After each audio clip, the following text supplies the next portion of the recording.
किसी भी शहर में जहाँ पर भी कुछ शायर रहता है, अपने सराउंडिंग से इफ़ेक्ट हुए बगैर कोई रह नहीं सकता।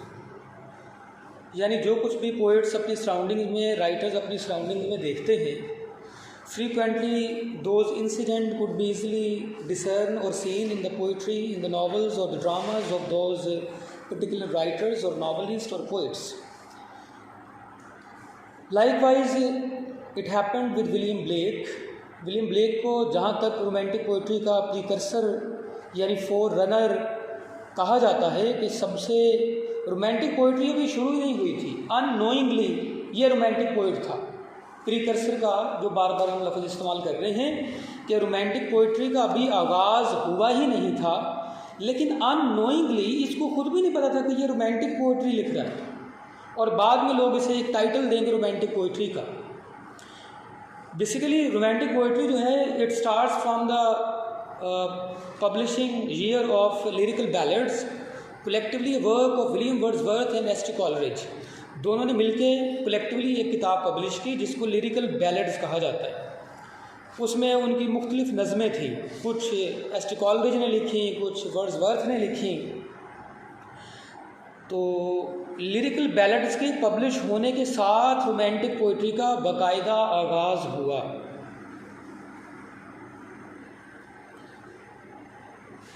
मीर तकी मीर की ज़िंदगी को अगर देखें तो उन्होंने जितने भी शेर लिखे, सम टाइम वो दिल्ली की, क्योंकि दिल्ली के रहने वाले थे, उसकी अबतरी को, उसकी बुरी हालत को दिखाते हैं।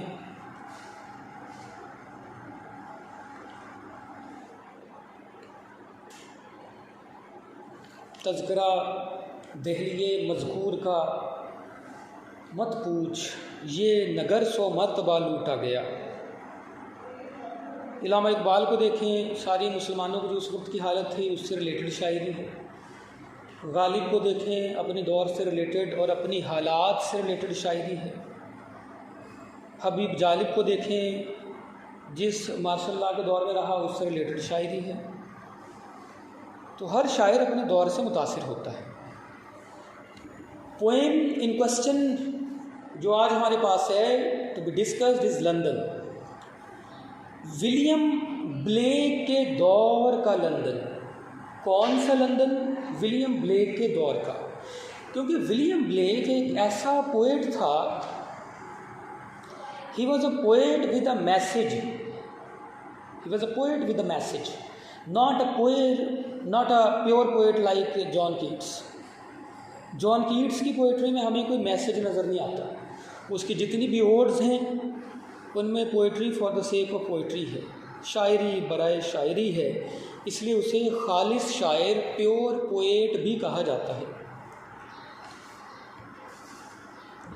उर्दू में भी ऐसे ही शायरों को दो क्लासेस बनती हैं। एक ग्रुप कहलाता है arts for the sake of arts, यानी फ़न का मतलब है लोगों को इंटरटेन करना, और दूसरा ग्रुप कहलाता है arts for the sake of revolution और अ मैसेज, कि आपकी शायरी में, आपके आर्ट में, आपके ड्रामों में कोई पैगाम होना ज़रूरी है।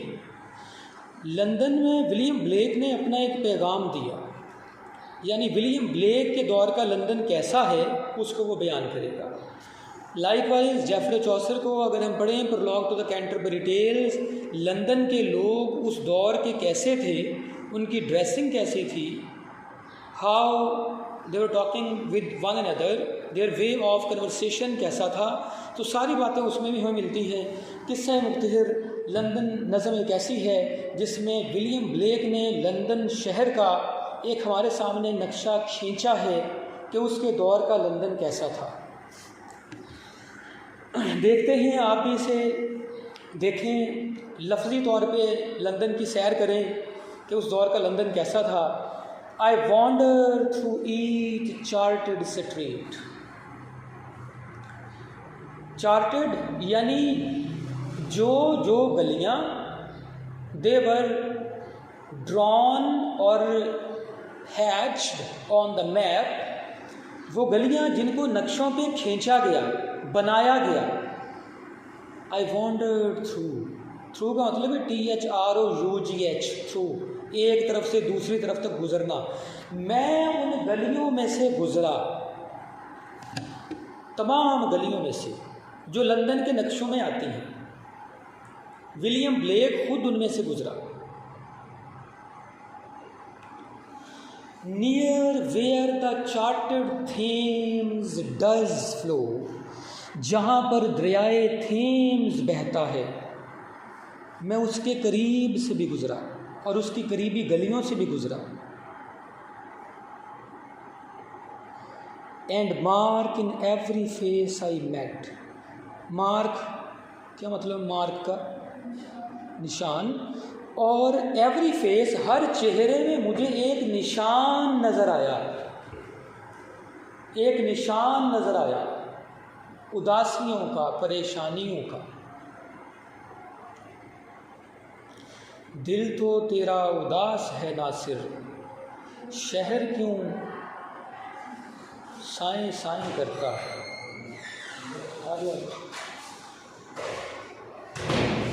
लेकिन यहाँ विलियम ब्लेक का अपना दिल उदास नहीं, बल्कि उदासी बाहर की। एक शायरी होती है दाखिलियत की, एक शायरी होती है खारजियत की। पैकेज है नेट का, है हमारे पास। लंदन पोएम पढ़ रहे हम। हाँ जी ठीक है, इनको जरिए। तो शायरी की दो किस्में हैं। एक शायरी होती है दाखिलियत की।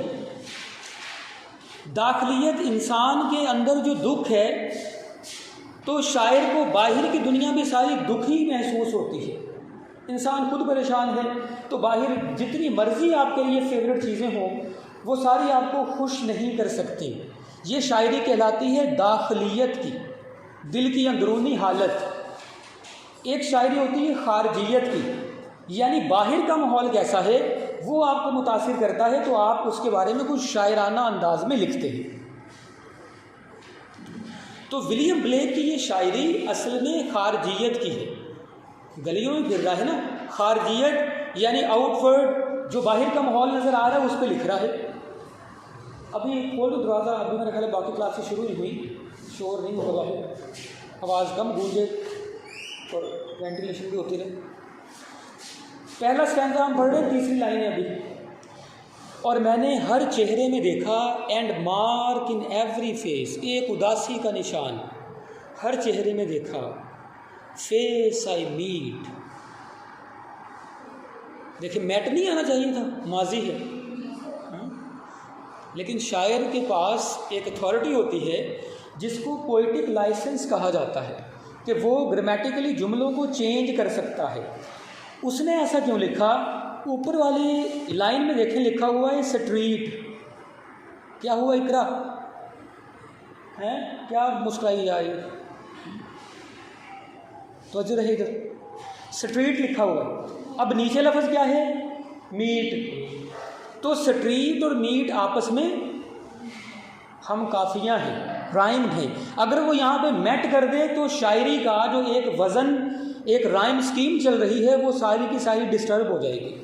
तो शायर ये बेहतर समझता है कि ग्रामर डिस्टर्ब होती है तो वो हो, लेकिन राइम स्कीम शायरी की डिस्टर्ब नहीं होनी चाहिए। Rhyme scheme is superior to grammatical issues. हर गली में मैं फिरा, लंदन की जो नक्शों पे बनी हुई हर गली है उसमें मैं फिरता रहा, और एक निशान मैंने हर चेहरे में देखा। कौन सा निशान? Marks of weakness. लोग बड़े कमज़ोर हैं, जाहिर है it was out of starvation, उनको खाने को कम मिलता होगा, और खाने को कम मिल रहा है तो जाहिर है बेचारे गरीब होंगे, डिजर्विंग होंगे, गरीब होंगे। मार्क्स ऑफ वू, कमज़ोरी का निशान। वू का मतलब क्या होता है? गम, परेशानी, बल्कि इसको वो पढ़ेंगे, फ्लो और वो, ऊपर लफ्ज़ है ना फ्लो, उसी की राइम स्कीम पे से वो पढ़ेंगे। स्ट्रीट, मीट, फ्लो, वो, ये राइम स्कीम बनेगी। इसके साथ लिखें आप पहली लाइन के साथ ए, फिर बी, फिर ए, फिर बी। यानी स्ट्रीट वाली लाइन भी ए है, मीट वाली लाइन भी ए है, फ्लो वाली लाइन बी है, और इस तरीके से वो वाली लाइन भी बी है। आगे देखें जी, in every cry of every man, एक ही नज़म पढ़ेंगे, ये जुमे का टाइम हो रहा है। In every cry of every man, हर शख्स रो रहा था, चीख रहा था। अगर ये लंदन की हालत ऐसी बयान की जा रही है तो इससे आप ये सोचें कि लंदन ने कितनी रैपिड प्रोग्रेस की है। विलियम ब्लेक का दौर कोई इतना भी पुराना नहीं है, आज से कोई 250 साल 220 साल सिर्फ इतना पुराना है।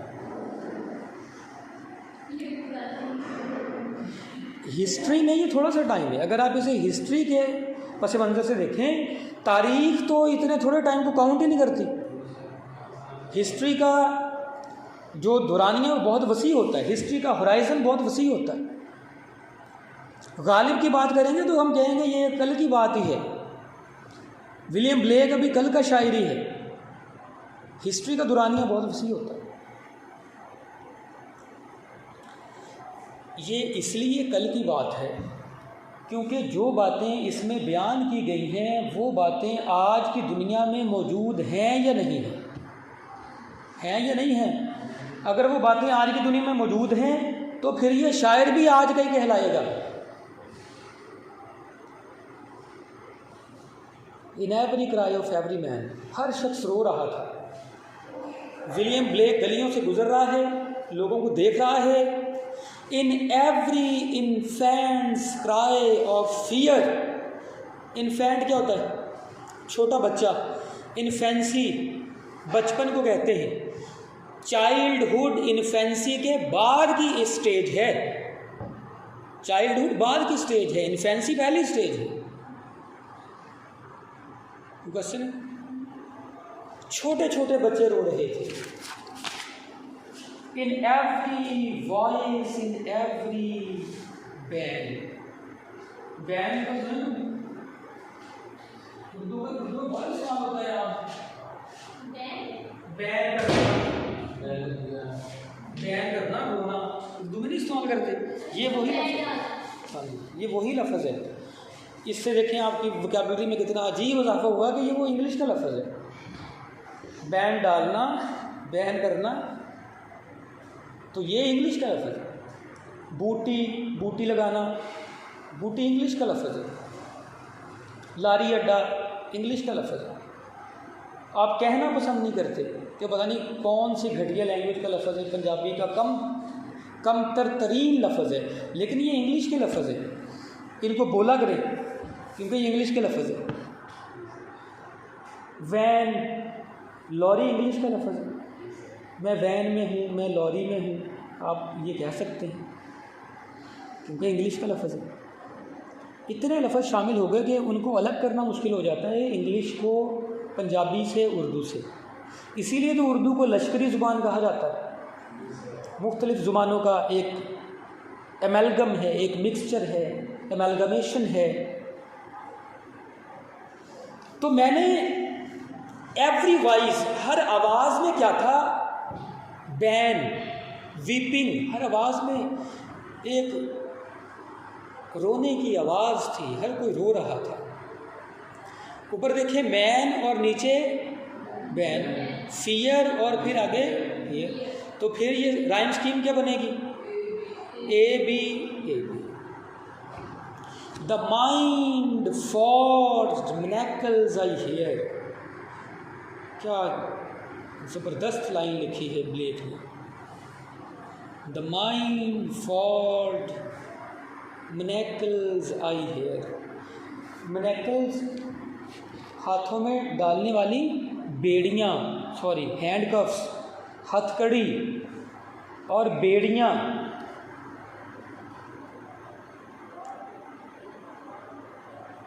उनको कहा जाता है।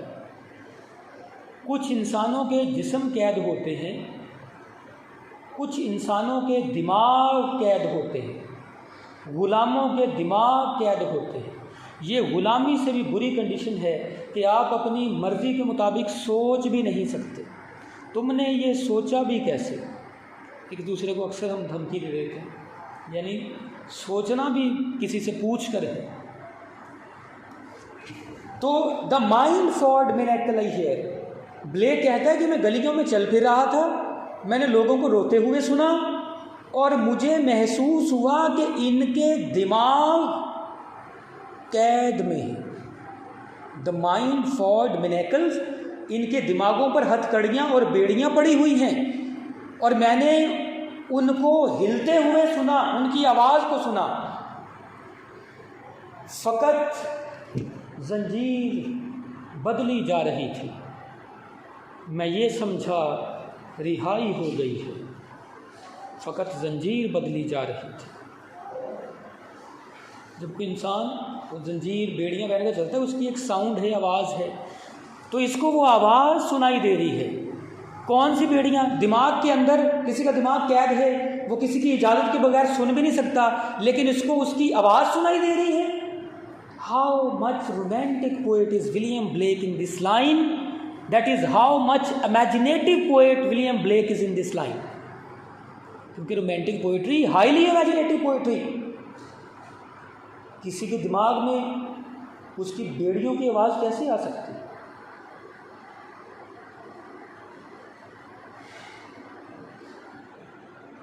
How the chimney sweeper cry, बहुत लिखा इसने चिमनी स्वीपर्स के ऊपर।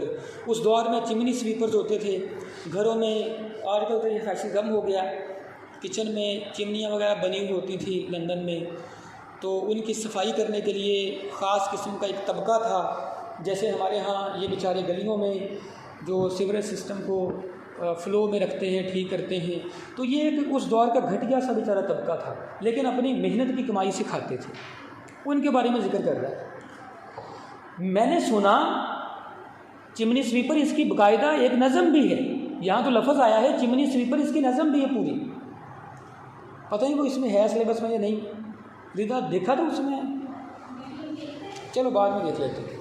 How the chimney sweeper cry, और बेचारे चिमनी स्वीपरों के साथ जो जुल्म होता था, even they were not paid their wages, काम करवा लिए लोगों ने, गरीब समझ के डरा धमका के भगा दिया, उनकी मजदूरी भी नहीं दी। पाकिस्तान में भी ऐसा ही होता है कई जगहों पर। रिदा बेचारी को सैलरी बड़ी मुश्किल से मिलती है।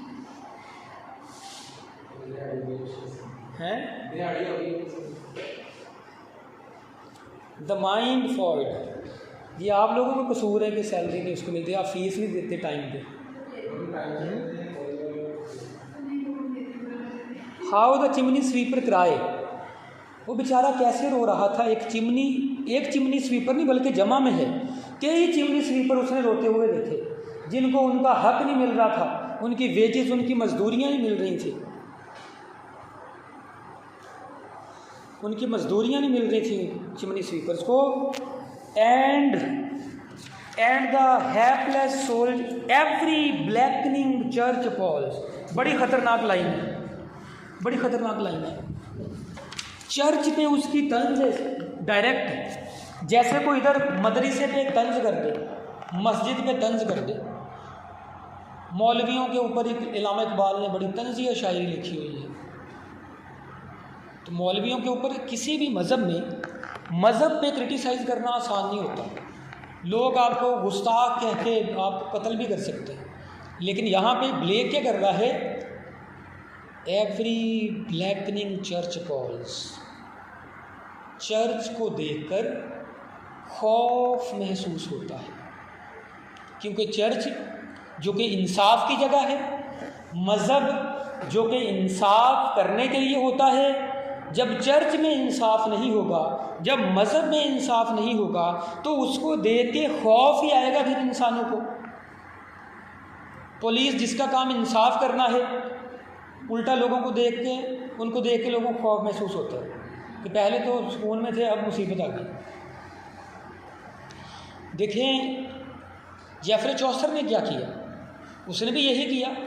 उसने मंक के ऊपर क्रिटिसाइज़ किया, उसने प्रायरस के ऊपर क्रिटिसाइज़ किया, उसकी फिर बड़ी मशहूर ज़माना line, if gold rust what shell iron do. ये जो मजहबी रहनुमा हैं बड़े बड़े, अगर इनको, ये सोने के बराबर के लोग हैं, अगर इनको जंग लग गया व्हाट शैल आयरन डू, तो फिर लोहा क्या करेगा, जिसको जंग लगना ज़रूर होता है। लोहा बराबर है आम लोगों के, गोल्ड बराबर है मजहबी लोगों के। इफ़ गोल्ड रस्ट, सोने को जंग लग गया, व्हाट शैल आयरन डू, तो लोहा क्या करेगा, उसकी भी तंज है। चर्च को देख के खौफ महसूस होता है।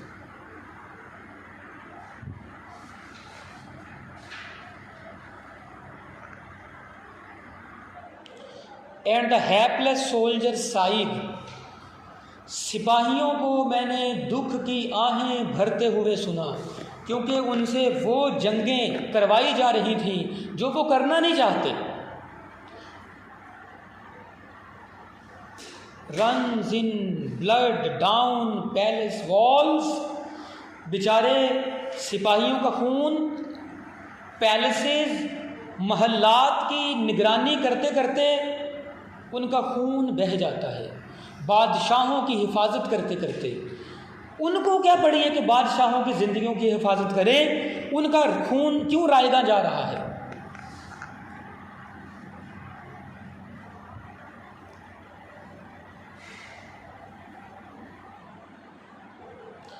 रहमते सरवरे लोलाक के यकीन मगर उम्मते सरवरे लोलाक से खौफ आता है।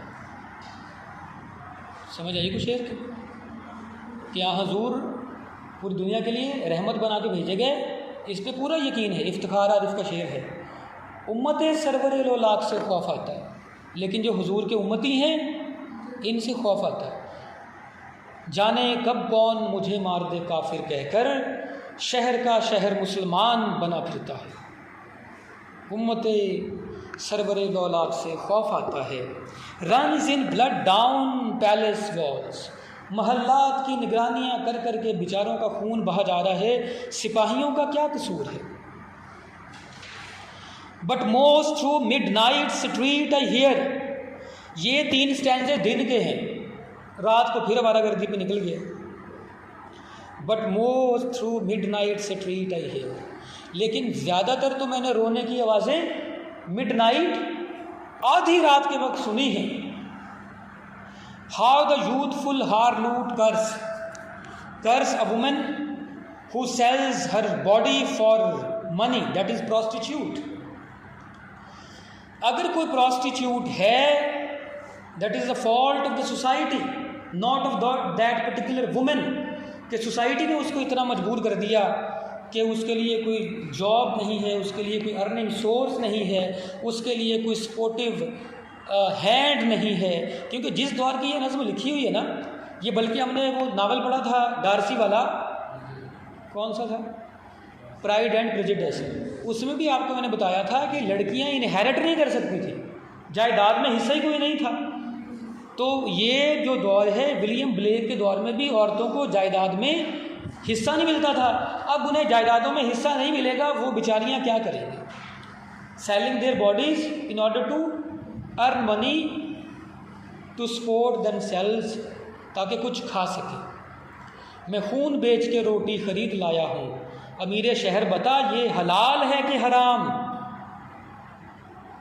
हाउ द यूथफुल हारलूट कर्स, मैंने घरों के बाहर से गुजरते हुए अंदर से आवाज़ें सुनी कि कोई हारलूट, कोई प्रोस्टिट्यूट लानतें भेज रही है। किस पर? Blast the new born infants tear, अपने पैदा होने वाले छोटे बच्चे पर। बड़ी ख़तरनाक लाइन। कोई औरत अपने नए पैदा होने वाले बच्चे पे लानतें भेज सकती है, लेकिन वो भेज रही है। किस वजह से? क्योंकि उस बेचारी के पास उसको खिलाने के लिए कुछ नहीं है। वो अपनी ज़िंदगी को रो रही है कि इस बच्चे को पैदा नहीं होना चाहिए था। पाकिस्तान में देखिए, आम आप खबरों में देखते हैं, एक औरत अपने 3 बच्चों को नहर में फेंक दिया, खुद भी मर गई। औरत ने अपने बच्चों को जला दिया, खुद भी सुसाइड कर लिया। लोग इस एक्सट्रीम तक कैसे पहुंच जाते हैं? बड़ा मुश्किल काम है ये,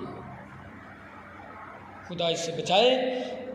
ब्लास्ट क्या होता है? बॉम्ब ब्लास्ट, धमाका। यानी वो बच्चा बहुत ऊंची आवाज़ से रो रहा था, जितनी ऊंची आवाज़ किसी ब्लास्ट की होती है। और वो क्या कर रही थी? चलिए लान पे भेजना तो ज़्यादा सख्त लफ्ज़ है। वो उसको डांट रही होगी, उसको कोस रही होगी कि तुम दुनिया में क्यों आ गए। वो बेचारी भूखी मरने के लिए कम थी। टीयर इन्फेंट्स टीयर क्या होते हैं? आंसू, उसके आंसू बह रहे थे। And blight with plague the marriage hearse कहते हैं मुआयदा, बॉन्ड, मैरिज बॉन्ड, शादी का मुआयदा। And blights with plague the marriage hearse, किसी हारलूट का, किसी प्रॉस्टिट्यूट का अपने बच्चे को कोसना कि वो दुनिया में क्यों पैदा हो गया, ये सीधी एक लानत है वेडलॉक पर, शादी पर। कि बजाय इसके कि लोग शादी करें, जब प्रॉस्टिट्यूशन का एक सिलसिला सोसाइटी में चल निकलता है तो उससे जो बेचारे बच्चे दुनिया में पैदा होकर आ जाते हैं, उनका दुनिया में क्या कसूर है, उनको अब कौन सपोर्ट करेगा? तो ये विलियम ब्लेक के दौर का लंदन है। ये लंदन कोई अच्छा लंदन नहीं है। इस लंदन की हालत तो पाकिस्तान के किसी 3rd क्लास शहर से भी बुरी है। आज का लंदन कैसा है, उस दौर का लंदन कैसा था, इससे अंदाज़ा लगाएं कि उस कौम ने अपने आप को कितनी जल्दी से तब्दील किया है। क्योंकि उस कौम में एक आगही पैदा हुई, अवेयरनेस पैदा हुई कि हमने अपने पॉलिटिशियंस को कैसे चेंज करना है, अपने मज़हब को कैसे रिफॉर्म करना है। उन्होंने इन चीज़ों को रिफॉर्म किया और उनका लंदन चेंज होके एक ऐसा लंदन बन गया जिसमें आप में से मौजूद हर शख्स जाने के लिए तैयार बैठा है।